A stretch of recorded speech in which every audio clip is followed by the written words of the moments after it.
President Duterte to tackle strategic ties and possibly South China Sea dispute in Japan trip. A few days after flying in from trips to Brunei and China, President Rodrigo Duterte will be in the air again to head to Japan.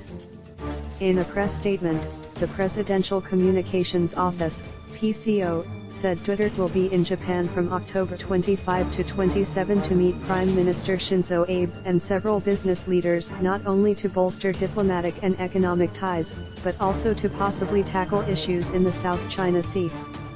Duterte will also make a state call to Emperor Akihito, who visited the Philippines with his wife, Empress Michiko, early this year, as well as meet the nearly 400,000 members of the Filipino community in Japan.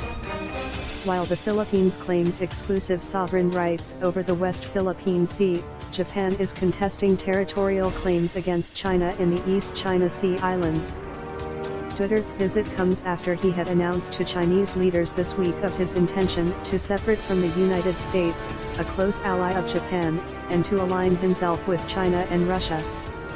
Duterte later clarified that the separation would not mean severing ties with the U.S., but that he wants to end a Philippine foreign policy closely associated with the U.S.